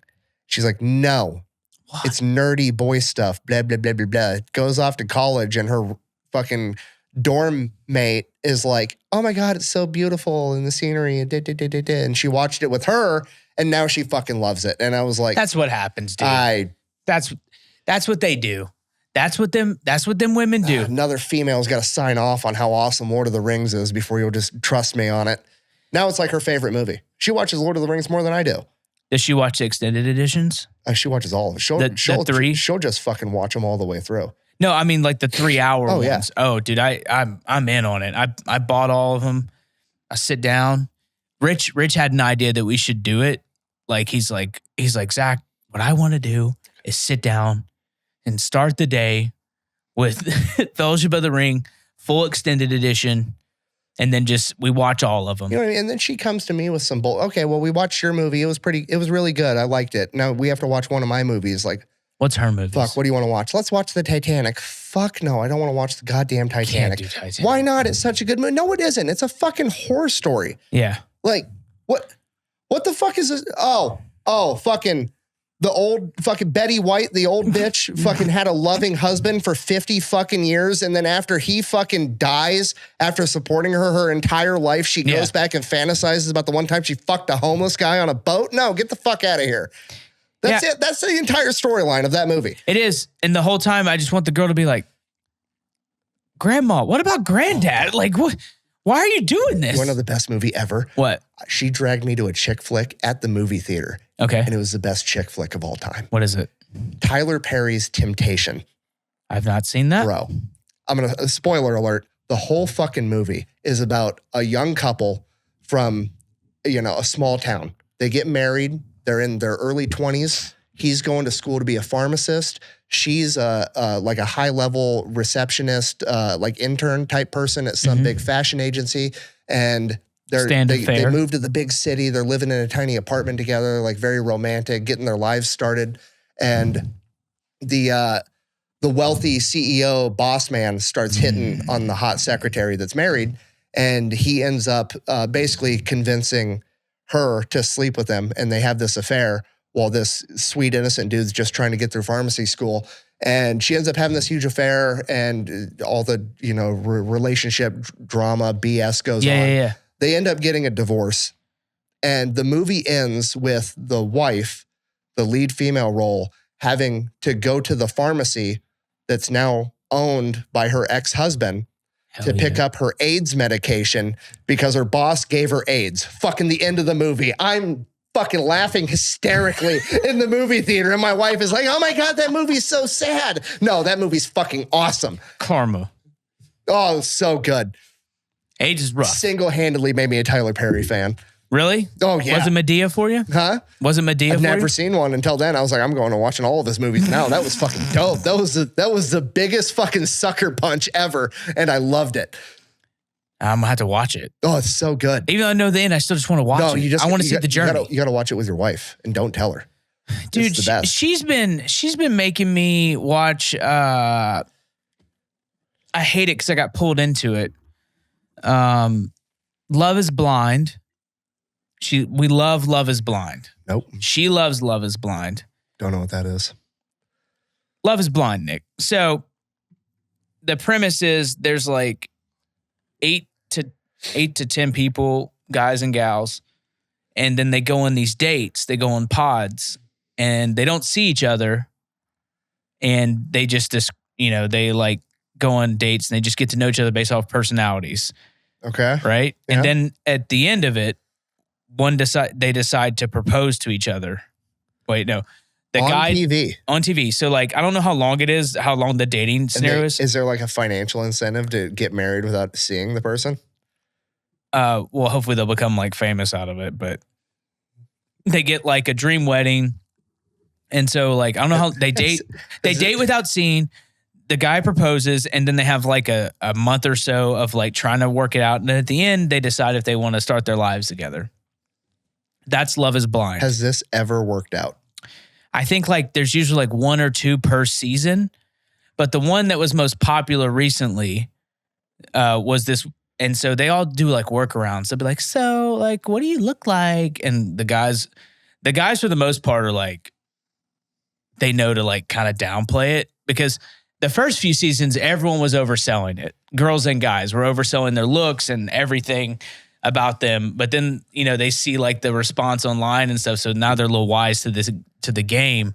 But there was this one girl who she was like describing herself, because ultimately it becomes competitive because they want to match and go on dates, and they want to get picked because I'm not so sure if they really want to be in a couple or if they just want to become like internet famous. Yeah.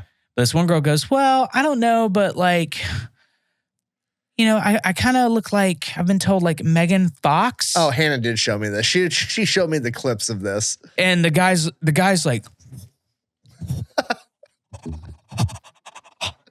oh, really? She's like, yeah, I guess I just called like, do you know who Megan Fox is? He literally abandons every other girl he's talking to One of them who was like actually Smoke a show. smoke show. And he's like, I've done it. I've done it. I've like made it. Guess what she doesn't look like? She doesn't look like a goddess. She doesn't look like Megan Fox. But here's the thing though. What I love about it is it shows the perfect things that women can do and guys cannot do, right? She does it, and like the response online was pretty much, girl, you're not Megan Fox at all. But there's a lot of people like, it's okay. But if I were to date my wife and I told her prior to her seeing me, I don't know, I've been told I kind of look like Henry Cavill. I mean, have you heard of Henry Cavill? Have you heard of Superman? And she would be like, this is incredible. Or you ever heard of Thor? You ever heard of Chris Hemsworth? I don't want to say. They would shoot me in the street. But they're like, it's okay, girl, do your thing. Pop off, sis. So we'll watch that one, or we'll watch The Ultimatum, which I'm sure I'm going to tell Hannah to make you watch that. Dude, Hannah can't make me watch anything. I don't have time. I'm going to tell her that it's important for you. Listening to audio history books and reading history books. You are a psycho. The whole time during the tour. Documentaries. During the tour, we're like hopping around like airports and stuff. I'm like, what are you doing? You're like, listening to a book. It's just, and on this day, the war came. Like, you're just literally listening. Pretty much. Yeah. Always consuming. You want to know the crazy part? I listen to them on 2.5 speed. Do you really? Oh, yeah. You're such a psycho. It's the only way I get through them. I guess you do retain it, obviously, but like, is it even enjoyable, or you're just consuming? I mean, it's enjoyable.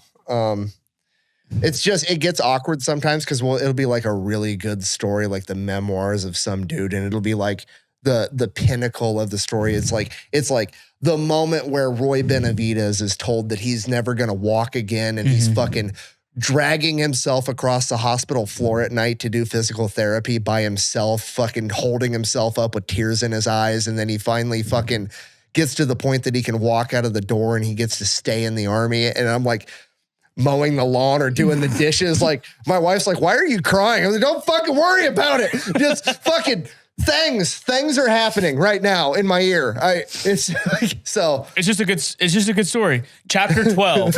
Yeah. Like, 2.5 is crazy. I've done like 1.25. That's 2.5 is wild. I mean, you hear how fast I talk. Even still, dude. But you retain. That's the thing. Like, you don't just do it and you read the script. You're retaining it. Like, it's like every time you sit down in front of the camera, you're like doing your own version of a college lecture. It's incredible. Trying to. I hope it works out for you. Honestly, we might have fucked up with these chairs. Why? Because they're leather and my ass is getting sweaty. Oh, they were comfortable for the first hour, but now I enjoy it. I like your boots. You like those? Yeah, I like those. Yeah, hold them up. You gotta kick one up. Look at that. What are those? Alligator? I call that they're just fucking like ostrich? $150 Ariat fucking boots from Fleet Farm. Yeah. I call these my shoulder was fucked up and I got tired of bending down trying to tie my shoes with one hand. Yeah. That's really why you got those? Yeah, 100%. It's the only reason I started wearing them. It was like I could be Crocs guy or steel-toed cowboy boots guy, and it's winter in Iowa. I guess I'm wearing fucking cowboy boots right now. I mean, every man in his 30s makes that decision. Hey, I might have. I don't know. I went back to Fleet Farm. There was another aisle I didn't know. They make insulated Crocs. I might have fucked up. They looked very cozy. Do you know that those were made originally for like crab fishermen? Crocs? That makes sense. I know they're very popular with like doctors and surgeons for the same reason. You just spray all the blood and feces and piss off them. Apparently, best of my knowledge, when I was in business school, is one of the things that we would like do a case study about. And it was in 2015, 16. So it was actually on the downslope of Crocs before they brought in a guy who was like, put Pokemon on them. Like, that was like literally the concept. He's like, just do Pokemon, trust me. And there's this guy, he's a rapper, give him a pair, see what happens. But it was just for guys on boats. They needed like good shoes that were like simple and they could actually like walk around on a boat with them. Like, oh, they're easy. And they cost like a nickel to make. Like, if that. You just like squeeze out a mold and you're They good. bought out Hey Dudes now, so they own those too. Yeah, they're like just dominating the slip-on shoe department. That makes sense because this was literally at the bottom of that. This was like their initial croc run. Dip was when I was doing the case study, actually, on them and Aldi. That was when those are the popular ones at that time. Good. Big fan of case studies. I like it a lot too, but like the one problem I had with business school when I went through it is just it was the time I went through it, if that makes sense. In 2015, 16. People weren't really sold on the whole internet thing yet. At all. I had this one teacher, he taught entrepreneurship. I can't remember his name now. But he's entrepreneur. He's like from Alabama, so he'd say it like that. And he's like, business is business. I don't care what the internet says. And I remember he would say things like that, and I'd be like, man, this guy has no idea. Like, it's kind of because like Facebook was really big then, and people were doing ads then, but they still had no real idea. But like, even then, they were just like, that's a fad. That's primetime television. That's what we want. Mainstream media. No one will ever skip commercials. There's no reason to. It's weird. Like not every idea, just a lot of stuff they taught like doesn't really hold up. It was really just learning how to think critically and analytically at the same time. I feel like 95% of schools, here, read this, fucking go away. Yeah. I'll grade you on your ability to read that and see if you came to the same conclusion I did. It was just a lot of arguing, really. And it was just, most of the people there, at least in my class, most of us were adults. So like we would do like group projects. And I mean, some of it was fun, but like I didn't really feel like I got the full experience. I didn't get like the movie business school experience where they're like going to parties and stuff all the time. It was a small Christian university and everything. But like everyone know at Vanderbilt's like Owen Business School. They'll have like events, and I got invited to one of them for like veterans. They're like veteran event, and they'll like hang out in this like lobby until beer and all sorts of stuff. Then they'll ring a bell, walk across the street, go to bars, and then they'll get up the next morning and like debate stuff and lecture. It's kind of crazy, to be honest. I love arguing. You'd be great at it. It's just the one part I'd be interested in. Your final arc, I could see you going to like be a college professor somewhere, like when you're like fully like retired. That'd be so funny. I'd love it. You're an adjunct somewhere. Adjunct professor. That would be sick. Oh, I'd love it. It'd be so much fun to me. It'd be incredible. I love teaching. So good. You're good at it. It's my favorite. Like jujitsu, all of it. Teaching. Yeah, you're good at it. So good that random strangers tell me how good you are at it. Even in the USO. I love his videos. Random people on my flight. Oh, I know him. Just a legend. A man of many runes and many stories. You love it. No, don't be bashful now. You're the fat electrician. Come on. Stop it. Chubby electron man. You just come in here to embarrass me.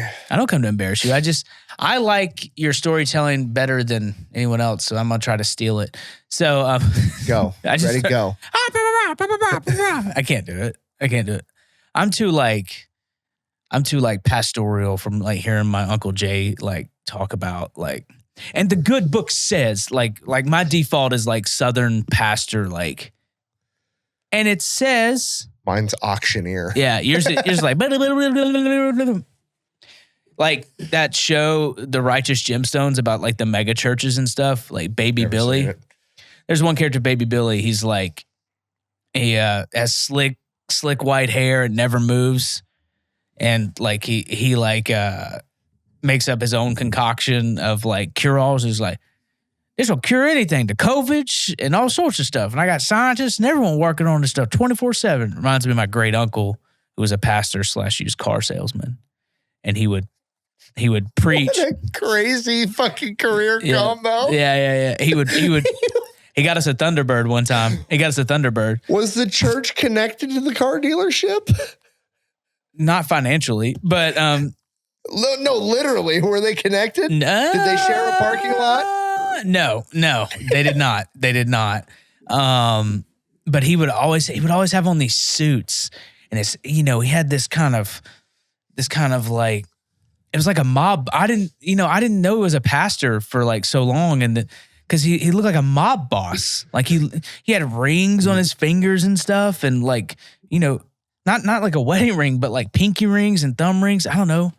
And he was just like this big, larger than life figure, and he's real hellfire and brimstone. And so like we would show up there, and he'd be like, "All have sinned and fallen short of the glory of God."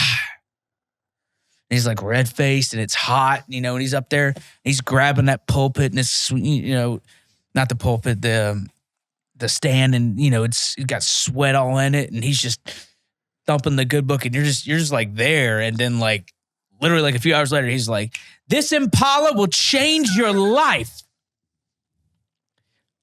Air conditioning so cold it could freeze hell itself." I just like the fact that he would switch gears like that. I'm so mad. You brought up Impala. I'm so mad at Kendrick Lamar right now. You know what? If you if you could ask me what sentence you would say, I would never land on that one in a million years. Bro. Then the fat electrician would. He just dropped a fucking awesome song. And the opening hook for the line is, "All I ever wanted was a Buick Grand National, fuck being rational." Yeah. I've wanted a Buick Grand National for fucking ever, and the price of them just fucking doubled. Because now everybody wants a fucking Buick Grand. Nobody even knows what the fuck it is, but now everybody wants one. And now I'm never going to get one because they're twice as expensive now because Kendrick Lamar fucking did a song about it and then drove around and made it look fucking awesome. I'm pissed. I feel like crying. I didn't know you were into the culture like that, Nick. What? Like, man, dude, you got me feeling some type of way. Culture? I just like I like the idea that like you're in here listening to Kendrick, like, man, he's got some good points, dude. Like I like it. Bro, I know. I just would have never guessed it. I'm so mad at Kendrick Lamar. My favorite artist is Ice Cube. Like, come on. That makes sense. New song, My Ego, just came out last month. It's awesome. Did you not see in the bathroom, there's above the toilet a picture of Ice Cube from Friday? No, it's perfect. And then across from it is his dad. It's perfect. I love it. I'm actually excited for the Super Bowl halftime show this year. Oh, God, who is it? Kendrick. Oh, really? Yeah, it's him. God. I know people are going to be like, "Oh, don't play Not Like Us." Dude, that's an incredible song. I don't care what anybody says. You got to play that and give Drake free tickets. Dude, it's such... They not like us. They not like... Just like... I was so invested into that rap beef. Oh. That like... The things he was doing... Like, he would be like... Drake would... All right. Drake's had a lot of good albums. He's had a lot of good albums. Not my style, but okay. Maybe a lot of good songs. Good albums isn't the best way to describe. Certified Lover Boy might be my favorite album of his, like top to bottom album. That's probably what I'll go with. But like he was like thinking about like every drop he was doing. Kendrick was like dropping stuff on like a Tuesday at 3 o'clock in the morning. Rapid fire. Didn't fucking care. Machine gun. Didn't upload it. He didn't. I remember one thing. He didn't even upload it to like SoundCloud. He just dropped it on YouTube. He's like, "Fuck it, dude." Like literally just dropped it, and then it was like, what was it like? God, I can't remember. It was Meet. Was it Meet the? Not Meet the. What was it? Meet. Not Meet the Browns. What was it? Maybe it was, but like he planned all of them at once, but it seemed like he didn't, and he dropped them. Like, just the personal of like, your son doesn't even love you. Like it was just like, oh my God. And he's like, your uncle plays on my songs because he hates you too. And I was just like, oh Lord. I was actually at Disney listening to it, talking to Christy, being like, dude, did you see the new Kendrick song? or like the pedophile stickers in the album, or the pedophile pop-ups on the album art and stuff. No, dude. The hardest line of fucking the last decade of hip hop and rap is trying to strike a chord, and it's probably A minor. It's the funniest fucking line ever. Just whew. And then the best part is the music video, him dancing to it. Just yeah. And now everyone knows it. Everyone knows. Like, They you know not what's a like good us. song? Like when you see him, like videos of him performing it live. Yeah. And he's not even performing. It's just 20,000 people singing along to the loudspeakers and the beat. And he can just go like this. Yeah. And the crowd sings it for him. Like, that's when you know they got a fucking banger of a song. That's got to feel like lightning straight to your dick. I mean, like literally, I can't even imagine. I saw he did it was something like Kendrick Lamar's block parties. It was like an Amazon Prime live stream event, only played for that hour or whatever it was on. And the finale was playing that song 5 times in a row. He just kept playing it because people were just screaming it the whole time. And like the whole stadium, wherever it was just like, just vibrating. And then, you know, Mr. Degrassi's upset. Now, will he come back? I guess. I don't know. Maybe he does. I don't know. What the fuck is this podcast about? It's about everything. It's underwhelming. I forgot we were podcasting. We've covered everything from Horse Cum to Lord of the Rings. And that's how it's done. Fucking rap. That's how it's done. You want to wrap the first episode then? Yeah, I guess this is the first episode of Underwhelming. It's 1 a.m. Is it really? Decide if we want to film another one or go to bed. We'll see what happens. We'll see what happens. Thank you for joining us here on the first ever episode of Underwhelming. First of many. Maybe we'll upload this. We'll see. We'll upload it. I love it. See. Chain of custody. That's what you learn. Oh, no. Oh, no. All right. Thanks for coming. I got to pee. Bye.